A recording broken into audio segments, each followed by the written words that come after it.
Bonjour à toutes et à tous et bienvenue dans l'école du futur. Au programme aujourd'hui, apprendre l'anglais sur les réseaux sociaux, c'est possible. Et c'est possible avec Monsieur Prof. Il cartonne effectivement sur toutes les plateformes et on va découvrir son portrait dans un instant. Mais d'abord, elle a une idée derrière la tech, c'est Jeanne Dreyfus qui est avec nous aujourd'hui. Bonjour Jeanne. Bonjour. Avec vous, on va parler la semaine dernière du collectif Just Stop Oil qui a encore frappé. Son action, c'était de s'attaquer à coups de marteau la vitrine de la Vénus au miroir de Velázquez, c'est ça? Exactement. On revient sur les dégradations volontaires qui sont opérées sur les œuvres d'art qui se sont multipliées au cours de ces dernières années. Alors, sacrilège ou prix à payer pour se faire entendre, on en débat tout à l'heure. C'est la question effectivement qu'on se pose dans un instant. Mais d'abord, c'est notre question du jour. Avec plus de 10 millions de spectateurs, le jeu vidéo est devenu le premier loisir des Français. La France joue un rôle stratégique dans son développement, on va en parler dans un instant. Alors, comment attirer les jeunes générations vers ces nouveaux métiers? On en parle avec notre invité du jour, il s'appelle Thierry de Barneau. Bonjour Thierry. Bonjour Philippe. Bienvenue sur ce plateau. Vous êtes le fondateur de Quest Education Group, un groupe d'éducation dont vous allez nous parler dans un instant. Mais d'abord, focus.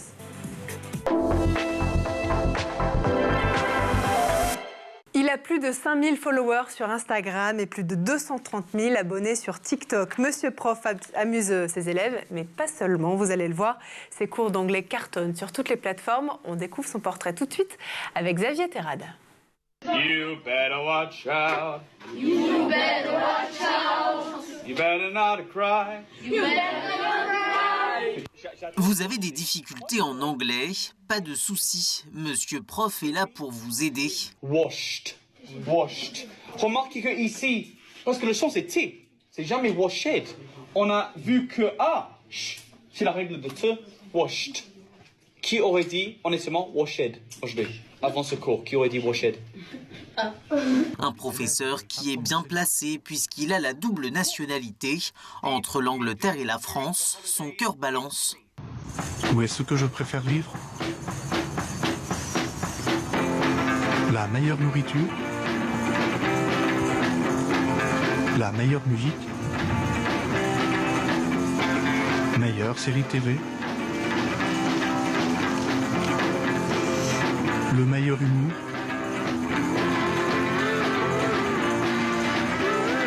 Quelle langue est la plus belle? Je préfère les anglaises ou les françaises? Sur TikTok, Monsieur Prof a plus de 230 000 abonnés qui suivent ses cours d'anglais, mais aussi sa passion pour le rugby et plus précisément le Stade Toulousain, qui s'invite même parfois en classe. So take out your school diaries for Monday. Write a summary about le Stade contre le Racing, 21h samedi soir. J'espère que vous allez tous regarder le match. Voilà. Est-ce que quoi? Est-ce qu'on est obligé de regarder le match? Yes. Monsieur Prof est souvent très drôle, alternant le look costume-cravate et panoplie de super-héros. Mais il sait aussi se montrer très sérieux quand il s'agit de parler de santé mentale. Si vous avez un souci, un problème, parlez-en avec vos parents, vos amis, vos professeurs. Ne vous sentez jamais seul, parce qu'on est là. On est là pour vous aider, on est là pour vous accompagner. Faites pas comme si rien n'était, parce que on ne sait pas, nous, ce que vous ressentez à l'intérieur. Si vous n'êtes pas bien un jour, il faut le dire, sinon on va exploser. Un professeur au grand cœur, également suivi sur Instagram par 5000 followers. Notre priorité est d'orienter notre système de formation vers les métiers d'avenir, en particulier les métiers du numérique et notamment des jeux vidéo. C'est Jean-Noël Barrot, le ministre délégué chargé de la transition numérique et des télécommunications, qui le disait il y a quelques semaines. Alors comment et pourquoi? On va poser la question à notre invité dans un instant, dans la première partie du talk. Et je vous le disais en introduction, à nos côtés pour en parler aujourd'hui, Thierry de Barneau, le fondateur de Quest Education Group. Peut-être une première question pour introduire cette session. Qu'est-ce que c'est que Quest Education Group? Groupe d'enseignement supérieur, on forme aux métiers d'avenir, comme tu l'as très bien dit, les métiers tech, sur la partie jeux vidéo et la partie cybersécurité, formation post-bac. Et on a des campus présents à Lyon, à Paris et à Bordeaux l'année prochaine. Qu'est-ce qui motive les étudiants à choisir une carrière dans ces milieux-là, et notamment dans le jeu vidéo qui va être le focus de notre émission? La première motivation, c'est la passion. c'est des métiers de passionnés, donc ils sont fans de jeux vidéo ou de cybersécurité. Ils jouent aux jeux vidéo et ils ont envie d'apprendre autour de leur passion. Donc on va capitaliser sur cette passion-là pour les amener vers des métiers soit tech, soit business, soit artistiques. Alors qu'est-ce qu'on apprend justement dans des écoles comme la vôtre? Alors on choisit une thématique, par exemple la partie tech, et donc on va apprendre à maîtriser les logiciels de création de jeux vidéo. On va aussi apprendre à gérer des projets, parce que les projets de jeux vidéo sont vraiment importants. Travail de groupe. C'est des travaux de groupe, donc savoir travailler avec les autres, savoir travailler sur des projets longs. Et voilà, donc ça c'est important. Et après, toute la partie soft skill aussi. Il y a les métiers, pardon, je vous coupe, il y a les métiers aussi qui s'attachent plutôt au coaching, à la gestion des carrières des joueurs, peut-être un peu plus marketing et managérial. Oui, c'est des métiers qui sont pour le coup émergents, donc vraiment des nouveaux métiers sur la partie normalement e-sport, où c'est un développement assez fort avec une audience de plus en plus importante. Et donc là, il faut accompagner les équipes, il faut aussi commercialiser, parce que la partie business, publicitaire est importante pour les équipes e-sport. C'est aujourd'hui leur moyen d'avoir des revenus? C'est un des moyens. Il y a aussi de plus en plus la partie ticketing, puisque les fans se déplacent dans des stades pour voir des compétitions e-sport, comme des compétitions de foot, par exemple. D'accord. Et puis après, aussi la partie merchandising, puisqu'ils vendent de plus en plus de maillots, d'écharpes, etc. L'objectif principal des étudiants qui rejoignent vos écoles, c'est quoi? C'est de devenir un jour joueur professionnel? Pas du tout. Alors, on forme au métier autour du jeu vidéo, donc sur la création des jeux vidéo. Et après, sur la commercialisation des jeux vidéo. Alors après, dans le lot des étudiants, il y en a certains qui ont le potentiel pour percer en jouant, donc pour devenir pro, mais ils n'en font pas leur objectif. Et ils ont bien compris que l'employabilité était vraiment dans les métiers qui sont autour du jeu vidéo. Les écoles de management s'intéressent aussi à cette industrie des jeux vidéo. Qu'est-ce qui fait, vous, votre différence par rapport à elle? Alors, la principale différence, c'est les écoles s'appellent Gaming Campus. La principale différence, c'est qu'on est dans l'univers du jeu vidéo. C'est-à-dire quand on va aller sur le campus de Lyon, par exemple, on rentre, on en prend plein la vue parce qu'il y a des salles informatiques avec les ordinateurs dernier cri, parce que tous les logiciels sont là pour pouvoir apprendre le jeu vidéo, parce que ma collègue ou mon collègue qui est sur le campus est là aussi pour du jeu vidéo, donc on baigne dans le jeu vidéo, et c'est ça qui fait vraiment la différence. Après, évidemment, il y a les intervenants aussi. Les intervenants qui sont tous des professionnels du secteur du jeu vidéo qui viennent partager leur savoir avec les étudiants. Donc on est vraiment dans l'univers dont on rêve et on apprend dans cet univers-là. Et comment vous les recrutez justement, ces étudiants? Est-ce qu'il faut être, comme vous l'avez dit tout à l'heure, absolument passionné de jeux vidéo, mais est-ce que ça se prouve sur un CV? Est-ce qu'il faut au contraire avoir plutôt des bonnes notes dans les matières scientifiques ou alors les deux. Les deux, ouais, il faut avoir un parcours académique assez solide. Donc par exemple pour un terminal, il faut évidemment avoir son bac, plutôt un bon niveau au bac, une bonne note, et avoir les bonnes spécialités. Par exemple si on veut aller dans l'art, dans le domaine de l'art, la création graphique des jeux vidéo, à ce moment-là on doit choisir certaines spécialités au bac.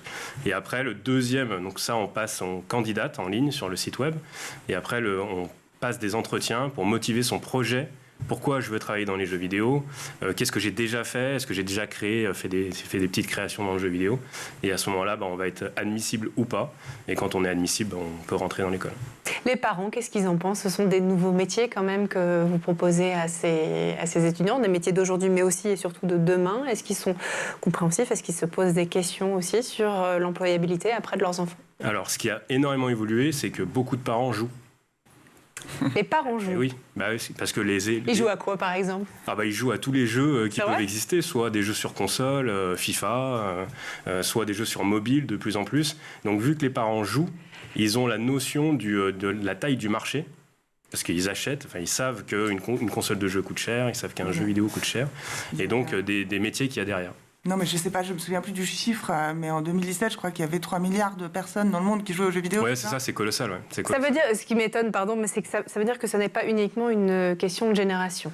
Non, c'est plus une question de génération. Ça l'était avant, mais maintenant, vu que les parents grandissent, entre guillemets, ils jouent, et donc ils ont bien compris tout l'intérêt qu'il y a pour leurs enfants de travailler dans le secteur, parce que c'est un secteur qui recrute beaucoup, c'est un secteur qui a une forte croissance.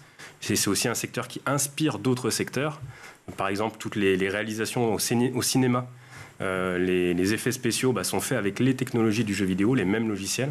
Donc le secteur se développe de manière très forte. Donc les débouchés sont nombreux et c'est peut-être aussi ce qui rassure les parents quand leurs enfants candidatent à l'une de vos écoles. Les débouchés, et puis aussi il y a le côté, quand vous avez votre fille qui est passionnée par les jeux vidéo, le fait qu'elle aille faire des études dans le secteur dans lequel elle est passionnée, ça c'est quand même aussi très plaisant parce que on sait que ça lui plaît, quoi, et c'est important aussi. Vous avez de nombreux partenaires chez Gaming Campus. Est-ce que ça aussi, ça a tendance à rassurer vos nouveaux arrivants, des partenaires qui sont clés puisqu'ils sont au cœur de cet écosystème? Oui, tout à fait. On s'est ancré dès la création des écoles de Gaming Campus ou de Guardia pour la partie cybersécurité.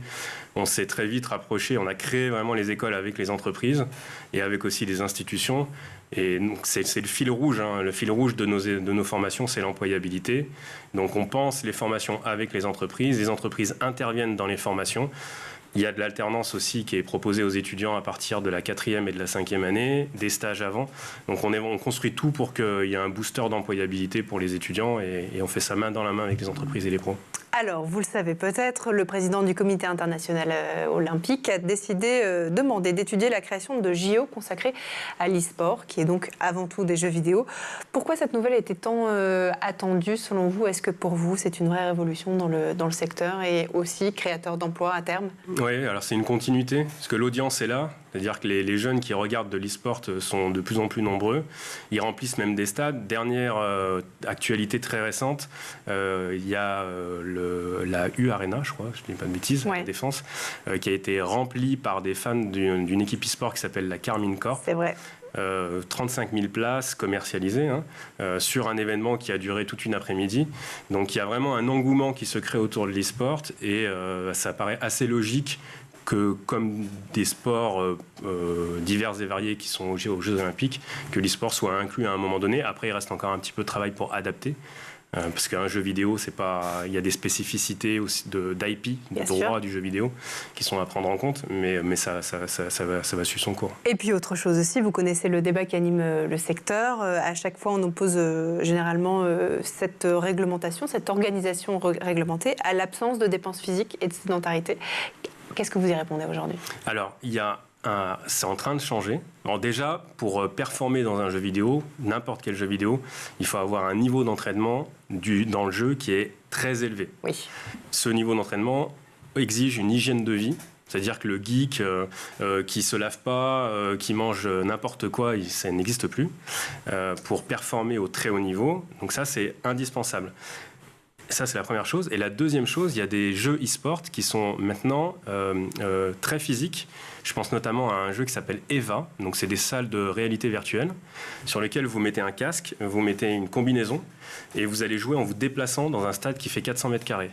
Et donc là, si vous n'avez pas le physique nécessaire, vous ne pouvez pas performer dans le jeu, quoi. Donc, le côté physique évolue beaucoup, mais par contre c'est vrai que c'est pas au même niveau d'intensité que le rugby par exemple. Effectivement, mais c'est un débat effectivement qui anime la communauté et on le sait, on le voit aussi, le débat se fait de plus en plus grandissant, notamment au travers d'annonces comme ça quand on voit que l'e-sport et les jeux vidéo entreraient peut-être prochainement, on leur souhaite en tout cas, au sein des JO. On va continuer à parler de ce sujet dans un instant, mais d'abord on va faire un tour du côté de la planète tech. Image, vidéo, c'est le Zap et c'est l'œil d'Edouard Degnaud.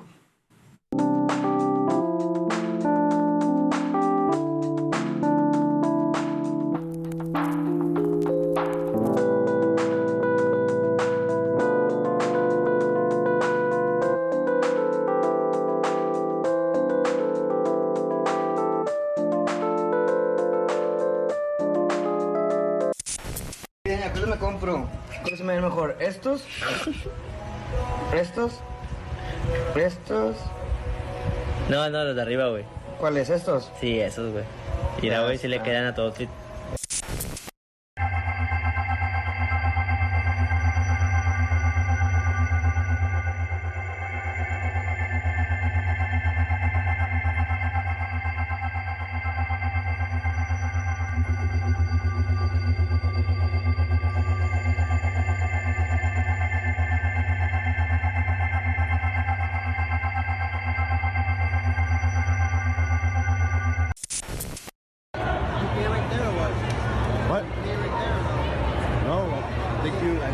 taking a picture.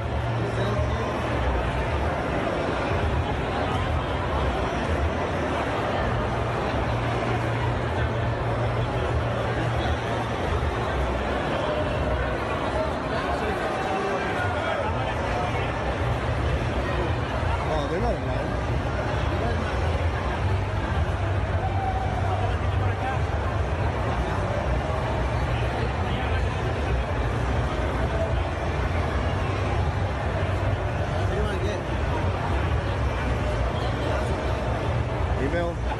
Email or text.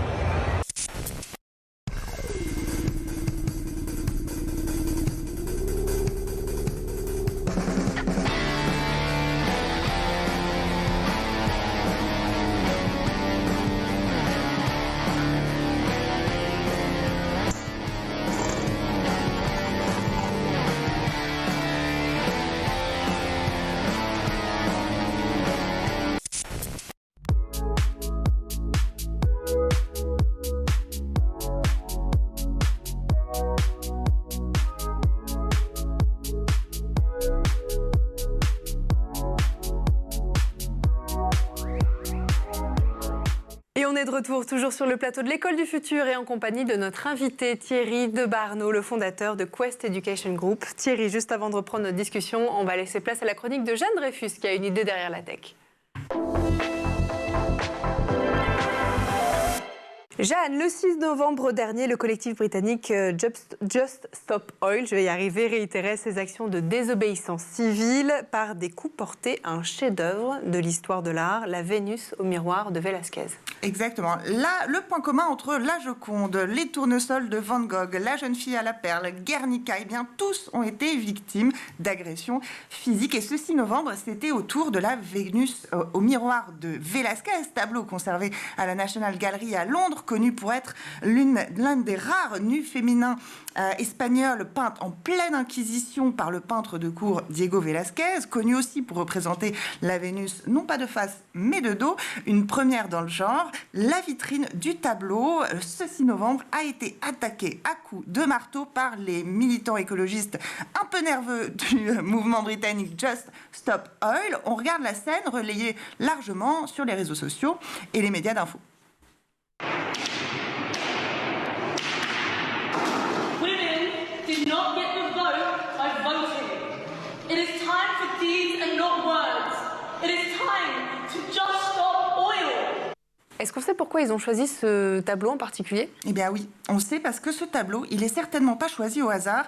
C'est un écho à l'histoire de l'Angleterre et pas n'importe laquelle, puisqu'il avait été déjà victime d'une attaque au début du XXe siècle par une femme, Mary Richardson, une suffragette luttant à l'époque aux côtés de la WSPU, Women's Social and Political Union, pour le droit de vote des femmes en Grande-Bretagne. Elle avait, elle, armée d'un hachoir, asséné 5 coups nets au chef-d'œuvre de Velázquez. Alors pourquoi tant de haine, me demanderez-vous ? Eh bien parce que Mary Richardson, elle réagissait donc notamment à la répression d'une manifestation qui avait réuni 300 militantes en 1910 devant le Parlement anglais, qui avait été chargée à cheval, qui avait été jetée à terre. 2 d'entre elles étaient mortes. La leaduse de la WSPU, Emmeline Pankhurst, elle avait fini derrière les barreaux. Et là où les militantes écologistes aujourd'hui prennent les réseaux sociaux comme chambre d'écho, à l'époque c'est la presse papier qui fait appel Mary Richardson, et notamment grâce à une lettre ouverte adressée et parue dans le Times le 11 mars 1914. On pouvait y lire « J'ai essayé de détruire le portrait de la plus belle femme de l'histoire mythologique pour protester contre le gouvernement qui détruit Madame Pankhurst, la plus belle figure donc de l'histoire moderne. Je tiens davantage à la justice qu'à l'art. Et je crois fermement que quand une nation ferme les yeux sur la justice et préfère maltraiter et torturer des femmes qui luttent pour la justice, une action comme la mienne devrait être compréhensible. Je ne dis pas excusable, mais elle doit être comprise. » Alors, tout est posé ici dans le débat. Et pour ce qui est du médium utilisé, on est donc dans le Times, on est dans la presse écrite, qui va voir ce Times, ses tirages passer de 45 000 exemplaires à 100 000 exemplaires au cours des années 1910. Et l'atteinte de l'opinion, eh bien, elle passe exactement par ce qui donnait donc ce 4e pouvoir. Une sorte de Twitter de l'époque ? Bah oui, évidemment, il y a la presse écrite, aujourd'hui les réseaux sociaux. Jusque-là, on n'est pas sur de la breaking news. Mais ce qui est sûr, c'est que la stratégie de Just Stop Oil, elle est particulièrement huilée, si vous me permettez l'expression. Déjà, une utilisation de l'histoire forte à propos. Vous avez entendu la militante Anan tout à l'heure clamer « It's time for deeds and no words ». C'est le temps pour les actions et pas pour les mots. Eh bien, ça, c'est une référence justement au proverbe de la WSPU qui était justement présente sur les bannières de l'époque au début du XXe siècle. Eh bien, c'est aussi l'essor de la photographie dans les journaux papier. Et donc, forcément, ces bannières étaient reproduites et le message donc véhiculé. Chaque fois, en tout cas, pour ce qui concerne Just Stop Oil, le modus operandi, c'est le même. On regarde. What is worth more, art or life? Is it worth more than food? Worth more than justice?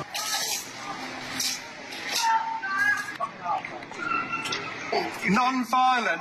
You haven't got a clue. You are worthless. You should be dead. You should be dead, on a entendu. Bref, en tout cas qu'il s'agisse de la soupe de Van Gogh ou de la peinture sur l'université Cambridge qu'on pouvait voir en image, eh bien, à chaque fois, il s'agit d'une action filmée par des complices. C'est une action qui consiste à choquer, c'est une action qui consiste aussi à recouvrir, autant physiquement que symboliquement, ce qui donc donne une image forte d'un effacement d'une couche d'histoire. Et chaque fois, eh bien, des réactions pour le moins violentes. On entendait tout à l'heure, le Britannique dit « You should be dead », ce qui est quand même d'une violence inouïe.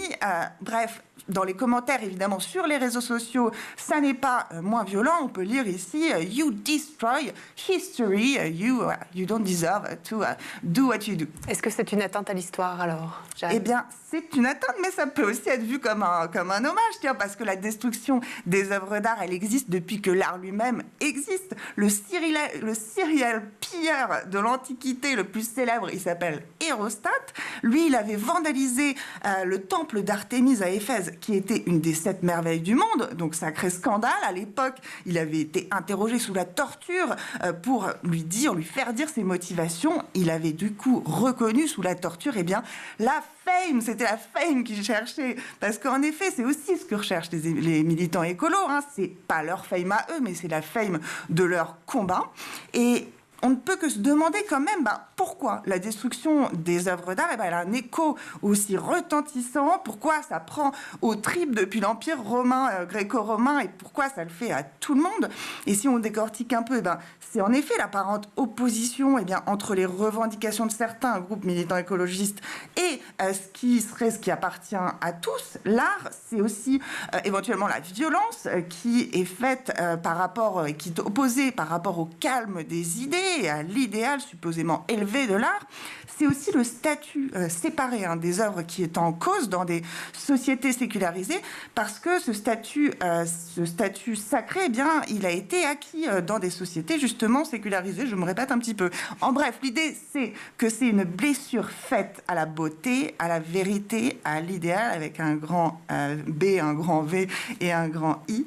Mais là où Éphèse, dans l'Antiquité, il avait été donné ordre de ne jamais prononcer son nom, et ça avait été donc le cas. Et bien là, nos médias aujourd'hui, ils relèguent ces actions. Sans doute, peut-être, ça en fait un peu des complices, parce qu'en fait, sans doute parce qu'il y a quelque chose qui pose profondément et particulièrement ici question. On parlait des revendications de certains par rapport à tous. Que se passe-t-il quand ces revendications, elles s'étendent justement à tous, vu qu'il s'agit de dangers encourus par la planète elle-même? On parlait de vérité, de beauté, d'idéal. Que se passe-t-il quand ce sont celles de l'ordre naturel qui sont ici en jeu? En fait, la destruction des œuvres, pour finir, c'est un peu le reflet en raccourci de toutes nos contradictions. C'est le paradoxe mou qui consiste en même temps à critiquer et en même temps à comprendre. C'est le oui mais qui est au cœur de l'actualité en ce moment particulièrement. C'est l'équilibre très difficile à trouver entre le deeds and no words, les actions sans mots, et les words with no deeds, les mots sans action, qui sont aussi problématiques. Et c'est ce qui fait qu'à mon avis, on continuera encore longtemps à jeter des soupes sur les tableaux et à en faire des chroniques. Merci beaucoup, Jeanne, en tout cas. Et puis, nous, on va reprendre nos échanges avec notre invité du jour, Thierry de Barno, parler de gaming et d'e-sport. Tout de suite.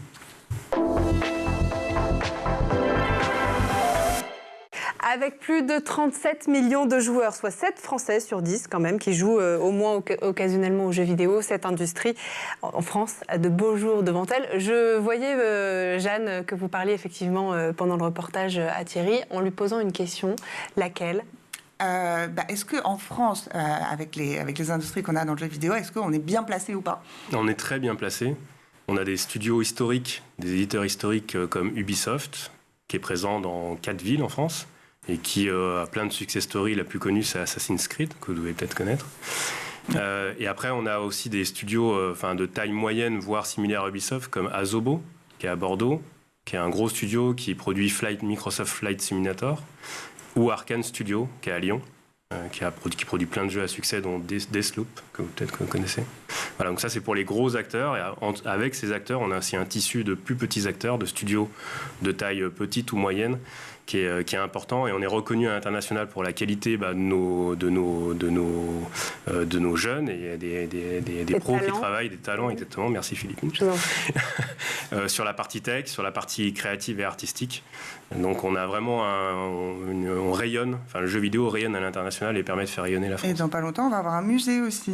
C'est pas vrai. Il y a des discussions en cours. Alors, il y a eu tout un crowdfunding qui a été fait. Macron a annoncé être solidaire de ce musée. Donc, il va y avoir un musée des jeux vidéo. Je ne sais pas quand, mais dans pas très longtemps. Exactement. Et sur la partie e-sport aussi, on est très bien placé. On a des équipes qui font partie des top équipes dans le monde.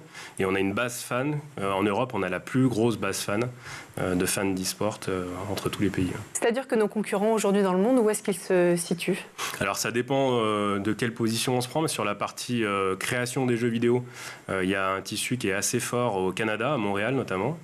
Et après, évidemment, il y a l'Asie. Voilà, l'Asie est historique sur l'usage du jeu vidéo, donc a développé tout un écosystème autour du jeu vidéo, et notamment sur l'e-sport, que ce soit en Chine, en Corée du Sud, où ils sont vraiment fervents de jeux vidéo.